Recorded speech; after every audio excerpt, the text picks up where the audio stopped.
Selamat sore teman-teman pencinta bola, apa kabar? Semoga dalam keadaan sehat-sehat selalu dan masih semangat menyimak prediksi-prediksi dari channel ini. Oke, dan kita kembali ya untuk prediksi bola untuk malam ini ataupun laga dini hari, yakni pada edisi 24 sampai dengan 25 Juli 2023. Oke, dan bagi teman-teman yang baru bergabung ataupun yang sudah bergabung di channel ini, jangan lupa support terus channel ini dengan cara tekan tombol like, subscribe, dan komen. Jangan lupa juga tekan tombol loncengnya ya, agar teman-teman tidak ketinggalan prediksi terbaru atau prediksi terupdate dari channel ini ya. Oke teman-teman, sepertinya saya tidak berbasa-basi lagi, saya akan langsung saja pada prediksi bola untuk malam ini ataupun laga dini hari. Sementara untuk laga atau prediksi kemarin seperti biasa silahkan disimak di Google Score atau di Play Store kalian masing-masing ya. Oke teman-teman, 5 laga kembali yang akan saya bahas untuk laga malam nanti ataupun laga dini hari. Dimana satu laga saya ambil dari Superliga Denmark, ada dari Eliteserien Norwegia, dari Allsvenskan Swedia, satu laga dari Liga Profesional Argentina, dan satu laga dari Brasil Serie A. Oke teman-teman, langsung saja untuk prediksi yang pertama dari Superliga Denmark, ada Nordsjælland akan berhadapan dengan Viborg ya. Dan di sini untuk peluang kemenangannya masih terlihat tipis ke Nordsjælland sebagai tuan rumah. Sementara dari Nordsjælland terlihat full tim, namun dari Viborg terlihat ada 2 pemain yang tidak akan bermain atau absen ya. Dari 5 hasil pertandingan dari Nordsjælland sendiri tampil dengan performa yang terbilang cukup bagus, 2 kali menang, 2 kali seri, dan hanya mengalami 1 kali kekalahan di laga terakhir. Sementara untuk Viborg sendiri tampil dengan performa yang belum maksimal, hanya mampu meraih 1 kali kemenangan, 2 kali seri, dan mengalami 2 kali kekalahan ya. Oke, dan untuk head to head antara Nordsjælland dengan Viborg, di mana Viborg 1 kali menang, sementara Nordsjælland juga 1 kali menang, dan di 3 kali pertemuan mereka meraih hasil imbang. Oke, untuk posisi peringkatnya saat ini, di mana Nordsjælland ada di peringkat 7 ya dengan 0 poin, sementara Viborg saat ini juga ada di peringkat 8 dengan 0 poin ya. Oke teman-teman, dari sedikit pembahasan atau analisa untuk 5 laga terakhir antara Nordsjælland dengan Viborg, jadi saran atau prediksi saya untuk laga ini, saya sarankan teman-teman ambil tim tamu yakni Viborg dengan menahan Nordsjælland di 0,5 atau di setengah gol dan di under 3 gol ya. Oke teman-teman, silahkan diambil jika sehati, jika masih ragu silahkan dikoreksi kembali ya. Selanjutnya satu laga sambil dari Eliteserien Norwegia, ada Viking akan berhadapan dengan Aalesund ya, dan di sini untuk peluang kemenangannya masih sangat besar memang ke Viking sebagai tuan rumah. Ada 2 pemain dari Viking yang tidak akan bermain atau absen, sementara dari Aalesund juga ada 1 pemain yang tidak akan bermain dan 3 pemain juga masih diragukan ya. Oke, 5 hasil pertandingan terakhir dari Viking sendiri tampil dengan performa yang sangat bagus, meraih 4 kali kemenangan dan hanya 1 kali kalah di 5 laga terakhir. Sementara Aalesund sendiri performanya cukup buruk ya, hanya 1 kali menang dan mengalami 4 kali kekalahannya. Oke, untuk head to head antara Aalesund dengan Viking, di mana Viking 2 kali menang, sementara Aalesund hanya 1 kali menang dan di 2 kali pertemuannya meraih hasil imbang. Posisi peringkat mereka saat ini, Viking berada di peringkat keempat dengan 29 poin, sementara Aalesund saat ini ada di peringkat juru kunci yakni peringkat 16 dengan 7 poin saja. Oke teman-teman, dari sedikit ringkasan atau penjelasan keseluruhan 5 laga terakhir antara Viking dengan Aalesund, jadi saran untuk prediksi saya untuk laga ini, saya sarankan teman-teman ambil tuan rumah yakni Viking cukup dengan dekat min 1/4 gol dan di over 3 gol ya. Oke teman-teman, silakan diambil jika kita sehati ya. Oke, prediksi yang 3 saya ambil dari Allsvenskan Swedia, ada Sirius akan berhadapan dengan Midtjylland ya.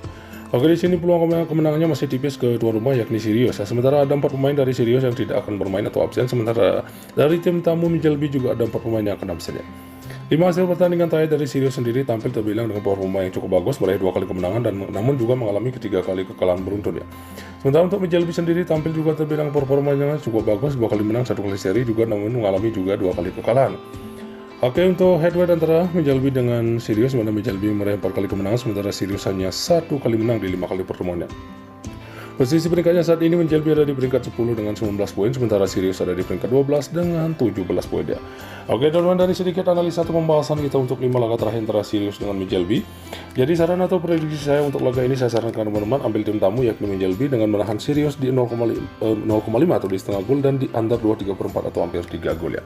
Oke teman-teman, silakan diambil ya. Oke, selanjutnya untuk prediksi yang keempat ada saya ambil dari Liga Profesional Argentina, ada Talleres Córdoba yang akan berhadapan dengan Gimnasia ALP ya. Oke, dan untuk dari peluang kemenangan sini masih sangat besar memang ke Talleres Córdoba sebagai tuan rumah, sementara 1 pemain dari Córdoba sendiri yang akan absen, sementara dari Gimnasia La Plata ada juga 2 pemain yang akan absen ya. 5 laga terakhir dari Talleres Córdoba tampil dengan performa cukup bagus, tidak pernah kalah di 5 laga terakhir, 3 kali menang dan 2 kali seri. Sementara untuk Gimnasia LP tampil dengan performa yang cukup buruk ya, 2 kali seri dan mengalami 3 kali kekalahan dan tidak pernah menang di 5 laga terakhir. Sementara untuk head to head antara Talleres dengan Gimnasia ya, Gimnasia 3 kali menang, sementara Talleres Cordoba meraih kemenangan di pertemuan terakhir. Sementara 1 kali pertemuan mereka meraih hasil imbang ya. Posisi peringkatnya saat ini Talleres Cordoba berada di peringkat runner up, yakni peringkat kedua dengan 48 poin, sementara Gimnasia ada di peringkat ke-22 dengan 28 poin ya. Cukup jauh ya teman-teman untuk posisi peringkatnya. Jadi sedikit dari ringkasan atau penjelasan keseluruhan untuk 5 laga terakhir antara Talleres Cordoba dengan Gimnasia LP. Jadi saran atau prediksi saya untuk laga ini, saya sarankan teman-teman ambil tuan rumah, yakni Talleres Cordoba cukup dan dekat min 1/4 gol dan di over 1/3/4 atau hampir 2 gol ya. Oke teman-teman, silahkan diambil jika kita sahdi. Oke, untuk pembahasan atau prediksi yang terakhir, satu laga saya ambil dari Brasil Serie A, ada Coritiba akan berhadapan dengan Fluminense. Oke, di sini peluang kemenangannya masih terlihat lebih ke tim tamu, yakni Fluminense, sementara dari Coritiba terlihat full tim, namun dari tim tamu Fluminense ada 3 pemain yang akan absen ya. 5 hasil pertandingan dari Coritiba, di mana tampil dengan cukup bagus, 2 kali menang, 1 kali seri, namun juga mengalami 2 kali kekalahan. Sementara untuk Fluminense sendiri juga sama, meraih 2 kali kemenangan, 2 kali seri, namun juga hanya mengalami 1 kali kekalahannya.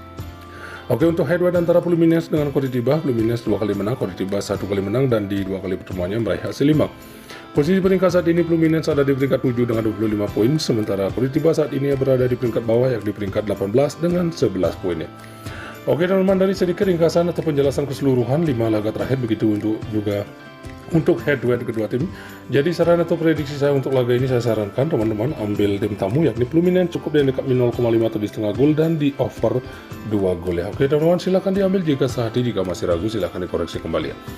Oke teman-teman, saya rasa cukup sampai di sini untuk prediksi bola malam ini ataupun laga dini hari. Jika teman-teman merasa yakin dengan prediksi saya, silahkan teman-teman ambil, dan jika masih ragu silahkan dikoreksi kembali. Di sini saya hanya berbagi sedikit prediksi dan selalu utamakan prediksi teman-teman sendiri ya. Oke teman-teman, selamat sore, salam JP, sampai jumpa besok di prediksi selanjutnya. Salam olahraga.